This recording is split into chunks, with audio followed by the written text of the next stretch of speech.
किसी भी देश की असली ताकत क्या होती है? उसके लोग, राइट? उसकी पॉपुलेशन। यही तो वो फाउंडेशन है जिस पर उस देश का पूरा फ्यूचर, उसकी इकोनॉमी, उसकी सोसाइटी, सब कुछ टिका होता है। तो आज हम इसी फाउंडेशन यानी इंडिया की पॉपुलेशन को थोड़ा डीप में समझेंगे, बिल्कुल सिंपल तरीके से। तो इस पूरे टॉपिक को हमने 5 हिस्सों में बांटा है। पहले हम बात करेंगे कि लोग ही सबसे बड़ा रिसोर्स आखिर क्यों हैं। फिर नंबर्स की बात होगी, इंडिया की पॉपुलेशन कितनी है और कहाँ कहाँ फैली हुई है। उसके बाद हम समझेंगे कि ये पॉपुलेशन बदलती कैसे है, इसके पीछे की साइंस क्या है। फिर हम देखेंगे कि इसका देश के फ्यूचर पर क्या असर है और हमारी पॉलिसीज क्या कहती हैं। और हाँ, एंड में एक क्विक समरी भी करेंगे। ओके, तो चलिए शुरू करते हैं पहले सेक्शन से, लोग सबसे बड़ा रिसोर्स। जब भी हम रिसोर्स वर्ड सुनते हैं ना, तो दिमाग में क्या आता है? सोना, चांदी, जमीन, कोल, यही सब ना। लेकिन सच तो ये है कि असली रिसोर्स इंसान खुद है। इंटरेस्टिंग है ना। चलिए देखते हैं कैसे।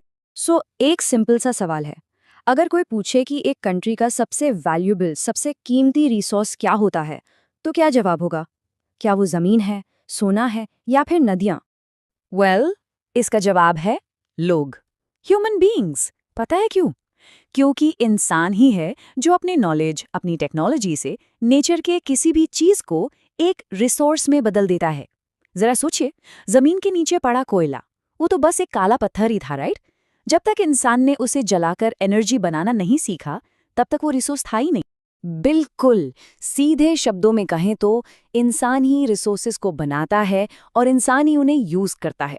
प्रोड्यूसर भी वही, कंज्यूमर भी वही। एक तूफान को डिजास्टर भी तभी कहा जाता है जब वो किसी इंसानी आबादी को, किसी शहर या गांव को नुकसान पहुंचाता है, वरना तो वो बस एक नेचुरल इवेंट है। तो पॉइंट ये है कि हर चीज का सेंटर इंसान।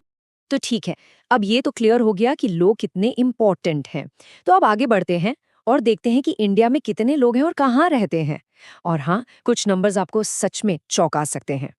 ये नंबर देखिए, 17.5%। हमारे पास जो 2011 सेंसस का ऑफिशियल डेटा है ना, उसके हिसाब से दुनिया की 17.5% आबादी इंडिया में रहती थी। इसको ऐसे समझिए, उस वक्त दुनिया में हर 6 में से 1 इंसान इंडियन था। That's huge.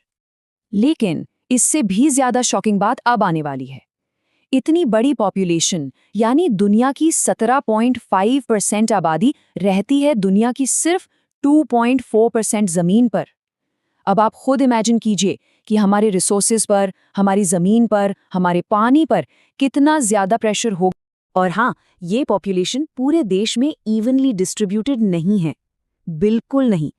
इंडिया की लगभग आधी आबादी, just think about it, almost half, सिर्फ 5 स्टेट्स में रहती है।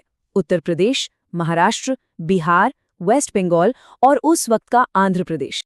तो इस अनइवन डिस्ट्रीब्यूशन को अच्छे से समझने के लिए एक टर्म है पॉपुलेशन डेंसिटी या जनसंख्या घनत्व। इसका मतलब बहुत सिंपल है, 1 स्क्वायर किलोमीटर के एरिया में ऑन एवरेज कितने लोग रहते हैं। बस, जितने ज्यादा लोग उतनी हाई डेंसिटी। अब जरा इस मैप पर नजर डालिए। जो आपको डार्क रेड कलर के एरियाज दिख रहे हैं ना, जैसे नॉर्दर्न प्लेन्स या कोस्टल एरियाज, वहां डेंसिटी बहुत हाई है। ऐसा क्यों? सिंपल, वहां जमीन फ्लैट है, फर्टाइल है, पानी है। और जो हल्की ग्रीन कलर के एरियाज हैं, जैसे कि अरुणाचल प्रदेश, वहां पहाड़ हैं, जंगल हैं, इसलिए वहां आबादी काफी कम है। और ये डिफरेंस कितना बड़ा है, इसका अंदाजा इस बात से लगाइए। एक तरफ है बिहार, जहां 1 स्क्वायर किलोमीटर में 1100 से भी ज्यादा लोग रहते हैं, और दूसरी तरफ है अरुणाचल प्रदेश, जहां उतने ही एरिया में सिर्फ 17 लोग। सोच सकते हैं, एक जगह 1100, दूसरी जगह 17। ये जमीन आसमान का फर्क है। तो आबादी यानी पॉपुलेशन कोई स्टैटिक चीज नहीं है, ये कांस्टेंट बदलती रहती है, राइट? लेकिन सवाल ये है कि ये चेंज होता क्यों है, आखिर इसके पीछे क्या फैक्टर्स हैं? तो चलिए अपने तीसरे सेक्शन में इसी बदलाव की प्रोसेस को समझते हैं। किसी भी जगह की पॉपुलेशन 3 मुख्य चीजों से बदलती है। Think of them as 3 engines. पहला, बर्थ रेट यानी जन्म दर। दूसरा, डेथ रेट यानी मृत्यु दर। और तीसरा, माइग्रेशन यानी लोगों का एक जगह से दूसरी जगह जाना। बस इन्हीं 3 चीजों का खेल है। तो पहले इंजन की बात करते हैं। बर्थ रेट मतलब एक साल में 1000 लोगों पर कितने लाइव बर्थ्स हुए। हिस्टोरिकली इंडिया में बर्थ रेट हमेशा डेथ रेट से ज्यादा ही रहा है। और यही पॉपुलेशन बढ़ने का एक नेचुरल और बड़ा रीजन है। अब आते हैं दूसरे इंजन पर, जो है डेथ रेट, यानी एक साल में 1000 लोगों पर कितनी डेथ्स हुई। पिछले कुछ डेकेड्स में बेहतर मेडिकल फैसिलिटीज की वजह से डेथ रेट में बहुत तेजी से कमी आई है। अब जब लोग कम मर रहे हैं और पैदा ज्यादा हो रहे हैं, तो आबादी तो बढ़ेगी, राइट? ये टाइमलाइन पूरी स्टोरी को अच्छे से बताती है। देखिए, 1951 से 1981 तक हमारा पॉपुलेशन ग्रोथ रेट तेजी से बढ़ा और 1981 में अपने पीक पर पहुंच गया। लेकिन 1981 के बाद फैमिली प्लानिंग और अवेयरनेस प्रोग्राम्स की वजह से ये ग्रोथ रेट धीरे धीरे कम होना शुरू हो गया। और अब तीसरा इंजन, माइग्रेशन, यानी लोगों का मूव करना। इसके पीछे दो तरह के फोर्सेस काम करते हैं, पुश फैक्टर्स और पुल फैक्टर्स। पुश फैक्टर्स जैसे गरीबी या बेरोजगारी लोगों को उनके गांव से धक्का देते हैं, और पुल फैक्टर्स जैसे शहरों में बेटर जॉब अपॉर्चुनिटीज या अच्छी लिविंग कंडीशंस उन्हें अपनी तरफ खींचती हैं। सिंपल।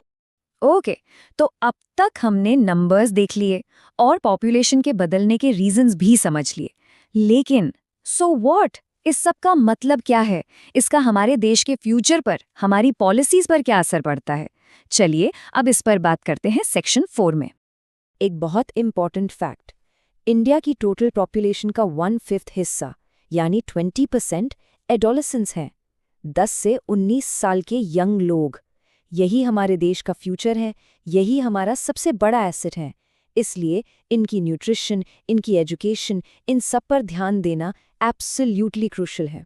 तो इसी यूथ पावर को ध्यान में रखते हुए गवर्नमेंट ने नेशनल पॉपुलेशन पॉलिसी 2000 लॉन्च की। इस पॉलिसी का एम सिर्फ पॉपुलेशन को कंट्रोल करना नहीं था, बल्कि इसका फोकस था एक हेल्दी और एजुकेटेड पॉपुलेशन तैयार करना। फॉर एग्जाम्पल, 14 साल तक के बच्चों को फ्री और कंपल्सरी एजुकेशन देना, इन्फेंट मोर्टेलिटी रेट को कम करना, लड़कियों की शादी में देरी को प्रमोट करना और फैमिली वेलफेयर को एक सरकारी प्रोग्राम से ज्यादा एक पीपल सेंटर्ड प्रोग्राम बनाना। चलिए, तो अब टाइम है इस पूरे डिस्कशन को समराइज करने का। देखते हैं कि हमने आज क्या क्या इंपॉर्टेंट बातें सीखी। तो आज के इस विश्लेषण से 4 की टेकअवेज हैं। नंबर 1, सबसे बड़ा रिसोर्स लोग हैं, यानी ह्यूमन रिसोर्स। नंबर 2, इंडिया में दुनिया की 17.5% पॉपुलेशन रहती है, लेकिन जमीन सिर्फ 2.4% है। ये रेशियो याद रखिएगा। नंबर 3, पॉपुलेशन चेंज के 3 इंजन हैं, बर्थ रेट, डेथ रेट और माइग्रेशन। और नंबर 4, नेशनल पॉपुलेशन पॉलिसी 2000 का एम सस्टेनेबल डेवलपमेंट है। और अब जाने से पहले एक सवाल, हमने डिस्कस किया कि 1981 के बाद से इंडिया का पॉपुलेशन ग्रोथ रेट धीरे धीरे कम हो रहा है।